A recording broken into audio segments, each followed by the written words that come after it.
শাশুড়ি মা মারা যাওয়ার পরেও নাকি দোতলায় আছে, তাই আমি এক ছুটে চলে গেলাম দোতলায় দেখতে। কিন্তু দেখো চারিদিকে দেখলাম কোথাও নেই। তাহলে কি এটা আমার স্বপ্নই ছিল? বন্ধুরা, রিসেন্টলি আমার সাথে একটা ঘটনা ঘটে গেছে, যেটা তোমাদের সাথে শেয়ার না করে পারলাম না। আমার শাশুড়ি মা কালকে রাতে দোতলা থেকে বসে বসে আমাকে দেখছিল, আর আমাকে হঠাৎ যেন এরকম টাইপের জিজ্ঞেস করলো, কী রে, ভয় লাগছে? আমি বললাম, না তো, ভয় কিসের, তুমি তো মায়েরই মতো। তিনি তখন বললেন, আমার জোর খিদা পেয়েছে, আমাকে একটু কিছু খেতে দিবি? আমি এক ছুটে রান্নাঘর থেকে ওনার জন্য খাবার নিয়ে আসলাম, আর উনি খেলেন।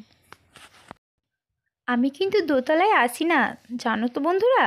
দোতলায় আসার একটাই উদ্দেশ্য ছিল যে যদি শাশুড়ি মায়ের একটু দেখা পেতাম, কিন্তু পাইনি।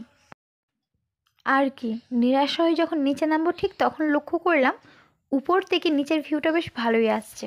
ভাবলাম তোমাদের সাথেও একটু শেয়ার করে নিই। বন্ধুরা, ওইগুলো কিন্তু জ্বালা নেই, মাঝে মাঝে আমি উনানেও রান্না করি, জানো তো। আর সামনে এই যে পাঁচিলটা দেখতে পাচ্ছ, পাঁচিলের গায়ে কিন্তু অনেকগুলো, মানে আমাদের টোটাল হচ্ছে 5টা তাল গাছ আর একটা নারকেল গাছ, তোমরা দেখতে পাচ্ছ সেটা। জানো তো বন্ধুরা, আমাদের বাগানে কিন্তু আরও অনেক গাছ ছিল, সেইগুলো অর্ধেকের থেকেও বেশি কেটে ফেলা হয়েছে। কেন জানো? কারণ একটাই, যত রাজ্যের পাতা যেন আমাদের বাগানেই এসে পড়তো। যতবারই পরিষ্কার করা হতো, ঠিক যেন কেউ বোঝা বোঝা পাতা সব আমাদের বাগানে এসে ফেলে যায়, এইরকম টাইপের। তো অতিরিক্ত পরিশ্রমের ফলেই অর্ধেকের থেকেও বেশি গাছ কেটে ফেলা হয়েছে। আর এই দেখো, বাগানের এক কোণে কিন্তু আমাদের তুলসী মন্দিরও আছে, দেখতে পাচ্ছ কত সুন্দর। তোমরা কমেন্ট করে বলো তো আমাদের তুলসী মন্দিরটা কেমন। জানো তো বন্ধুরা, এই যে জনকে দেখতে পাচ্ছ, এই জন কিন্তু আমার শাশুড়ি মায়ের খুবই প্রিয় ছিল। ছোট থেকেই শাশুড়ি মায়ের হাতেই খেয়ে কিন্তু বড় হয়েছে। আর জানো তো, যখন আমার শাশুড়ি মা মারা গিয়েছিলেন তার ঠিক আগে জনকে কিন্তু দেখতে চেয়েছিলেন, আর জনকে দেখেই উনি মারা গেলেন।